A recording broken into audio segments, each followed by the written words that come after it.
안녕하세요. 밴쿠버 이레교회의 정성일 목사입니다. 오늘은 하이델베르그 제8번째 주일 삼위일체 하나님에 대해서 간략하게 살펴보겠습니다. 삼위일체 하나님은 사람의 이성과 논리로는 도무지 이해할 수가 없는 신비의 영역이고 믿음의 영역입니다. 대부분의 이단들이 이 삼위일체 하나님을 설명하려고 하다가 나왔습니다. 저도 삼위일체 교리를 믿을 뿐이지 설명할 수 있는 능력은 저에게 없습니다. 단지 삼위일체 하나님을 믿는데 왜 우리를 예수교라고 부르는가, 여기에 대해서 말씀을 드리려고 합니다. 일단 하이델베르그 제8번째 문답은 성도의 신앙 고백은 어떻게 나뉩니까? 성도의 신앙 고백은 세 부류로 나뉩니다. 첫째, 전능하사 천지를 만드신 하나님 아버지를 믿습니다. 둘째, 그 외아들 우리 주 예수 그리스도를 믿습니다. 그리고 셋째, 성령 하나님을 믿습니다. 그러니까 성도는 성부 하나님과 성령 하나님과 성자 하나님을 믿습니다. 그리고 성부 하나님과 성자 하나님과 성령 하나님은 각각 독립된 분들이십니다. 우리가 믿는 믿음의 대상은 세 분 하나님이라는 이야기입니다. 성부와 성자와 성령 하나님. 그래서 우리는 기도할 때 이 신앙 고백을 따라 세 분 하나님께 기도를 하는 거죠. 가장 먼저 하나님 아버지를 부르며 기도를 합니다. 하나님 아버지를 부르며 기도하는 이유는 하나님 아버지가 천지를 계획 창조하셨고 오늘 저와 여러분에게 이 땅에 성자 하나님과 성령 하나님을 보내주셨기 때문입니다. 그래서 기도할 때 하나님 아버지를 부르는 이유는 감사하기 위해서입니다. 하나님 아버지, 성자 하나님과 성령 하나님을 우리에게 보내주셔서 감사합니다. 감사하기 위해서 가장 먼저 하나님 아버지의 이름을 부르는 것이고, 이어서 하는 기도는 성령 하나님, 우리에게 오늘도 살아갈 힘을 주옵소서. 성령 하나님, 내 안에 충만히 역사하여 주옵소서. 오늘 우리가 살아가는 이 시대가 성령 시대 아닙니까? 성도는 성령님이 주시는 힘으로 살아갑니다. 이 시대는 성령의 힘으로 살아가는 시대입니다. 그래서 성령 하나님 힘 주옵소서. 이때 성령 하나님이 우리에게 힘 주시면 어떤 일이 일어날까요? 무슨 신비한 일들이 막 일어나고 기적이 일어나고 그러겠습니까? 그런 거 아니죠. 성령 하나님이 우리 안에 충만하게 역사하시면 예수님과 그 십자가가 우리 안에 충만해지는 겁니다. 성령을 다른 말로 아들의 영 혹은 예수의 영이라 부르지 않습니까? 갈라디아서 4장 6절입니다. 하나님이 그 아들의 영을 우리 마음 가운데 보내사 아빠 아버지라 부르게 하셨느니라. 로마서 8장 9절에서도 누구든지 그리스도의 영이 없으면 그리스도의 사람이 아니니라. 그러니 성령님, 그 아들의 영, 그 예수의 영이 내 안에 충만해지면, 성령님이 내 안에서 역사하시면 우리는 예수님과 그 십자가로 충만해지는 것이요, 예수님과 그 십자가는 성도가 이 땅을 살아가는 유일한 힘이 되어집니다. 그래서 사도 바울이 고린도전서 2장 2절에서 나는 예수 그리스도와 그의 십자가 외에는 아무것도 알지 아니하기로 작정하였노라. 자, 이렇게 성령 하나님의 힘을 구한 이후에 성도는 성자 하나님이신 예수님의 이름으로 기도를 마칩니다. 기도를 마칠 때 예수님의 이름으로 기도를 마치는 이유는 예수님만이 하나님과 나 사이의 중보자가 되시기 때문입니다.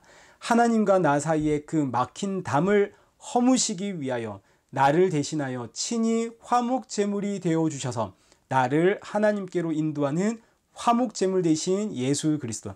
그래서 성도는 기도를 마칠 때에 예수님의 이름으로 기도를 마치는 거죠.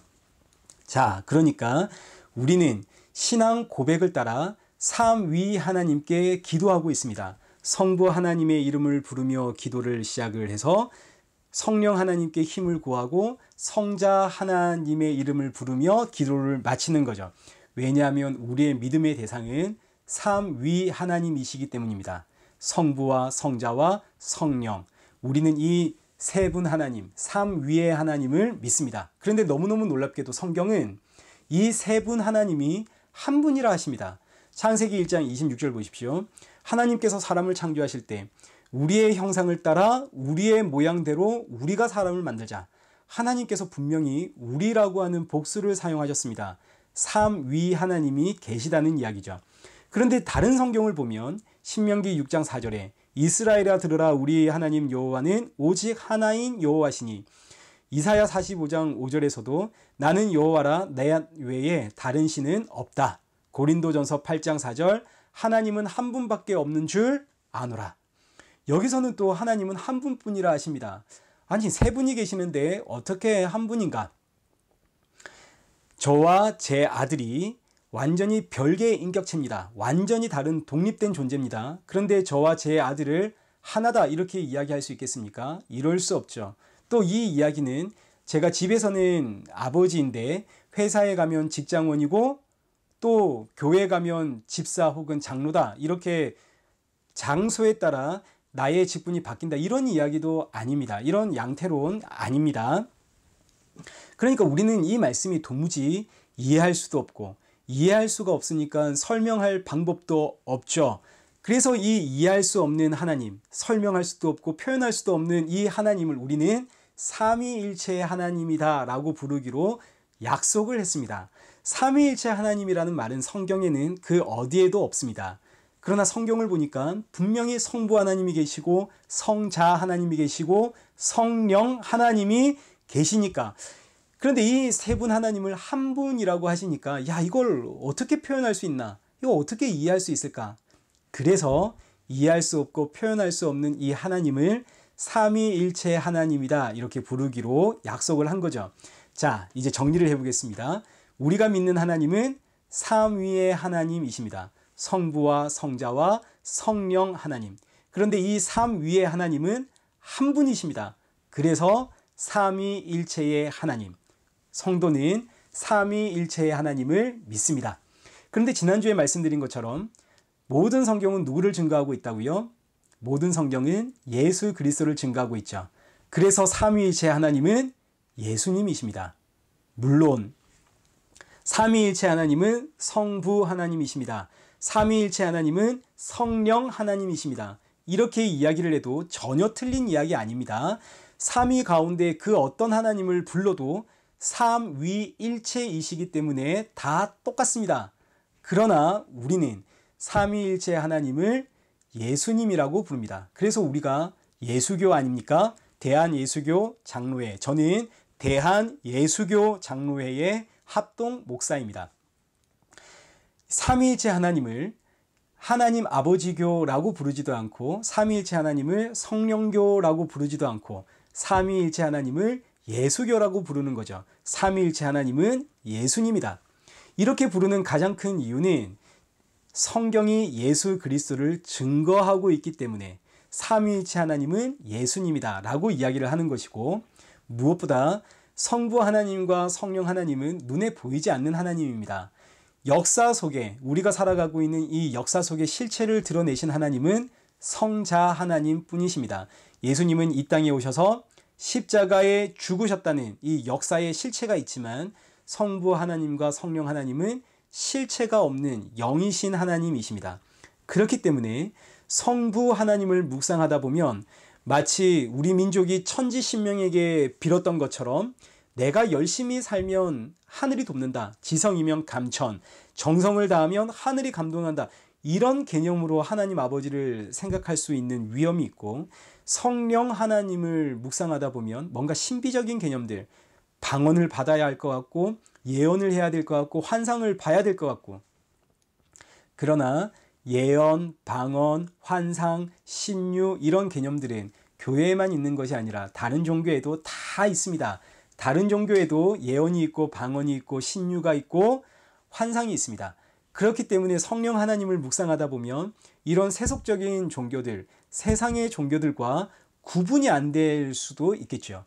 그래서 기독교는 삼위일체 하나님을 믿지만 하나님 아버지교라고 하지도 않고 성령교라고 하지도 않고 뭐라고 한다고요? 예수교, 대한예수교 장로회. 기독교라는 말 자체가 한자어로 그리스도를 음력한 표현입니다. 그리스도교. 삼위일체 하나님을 믿는 우리를 예수교라고 부르기로 결정한 이유는 성경이 예수님을 증거하고 있기 때문이고, 무엇보다 예수 그리스도를 묵상해야만 우리의 신앙이 바르게 자리를 잡습니다. 예수 그리스도를 묵상하면 우리는 십자가로 가게 되어집니다. 십자가로 가게 되어지면 나 같은 죄인을 구원하시려고 예수님 십자가에 죽으셨는데, 야, 나는 오늘도 내 욕망, 내 탐심을 위해 살아가고 있구나. 나는 정말 온통 나만 위해 살아가고 있는 죄인이구나. 이걸 깨닫게 되고, 이 죄인이라는 사실을 깨닫게 될 때 나 같은 죄인을 구원하기 위해 십자가에 죽으신 그 삼위일체 하나님께 감사가 터져 나오게 되는 거죠. 하나님 아버지를 묵상하다 보면 하나님 아버지를 마치 내 소원을 이루어주는 그런 마치 램프의 요정처럼, 그래서 삼위 하나님을, 성부 하나님을 묵상하게 되어지면 내 안에서 욕망이 꿈틀거리게 됩니다. 성령 하나님을 묵상하게 되어지면 뭔가 신비적인 일들, 그런 것들을 생각하게 되어지고, 그러나 예수 그리스도를 묵상하게 되어지면 나 같은 죄인을 구원하신 하나님 아버지께 감사, 은혜 터지게 되는 거죠. 그러니까 예수님을 묵상할 때 우리의 신앙이 가장 바르게 자리를 잡게 되어집니다. 그 이유는 우리가 너무너무 연약한 죄인이기 때문이죠. 그래서 삼위일체 하나님을 믿는 우리를 예수교라고 부릅니다. 삼위일체 하나님은 우리가 이해할 수 있는 개념이 아닙니다. 그러나 그 삼위일체 하나님을 예수님이라고 부르는 것은 우리 신앙에 너무너무 큰 유익을 주기 때문에 우리를 예수교라고 합니다. 삼위일체 교리는 기독교 신앙에서 가장 중요한 교리입니다. 그러나 이 삼위일체 교리를 붙드시면 안 됩니다. 삼위일체 교리가 기록되어 있는 이 성경이 누구를 증거하고 있는가를 보셔야 됩니다. 이게 훨씬 중요합니다. 그래서 우리는 성부, 성자, 성령 하나님을 믿는 삼위일체 하나님을 믿는 예수교입니다. 사랑하는 성도 여러분, 예수 그리스도를 묵상하십시오. 예수님을 묵상할 때 성도의 삶에 감사가 있습니다. 늘 감사가 넘치는 성도 되시길 기도합니다. 이틀 뒤에는 이사야서 강해로 여러분을 찾아뵙겠습니다. 건강하시고 감사하는 하루 되십시오.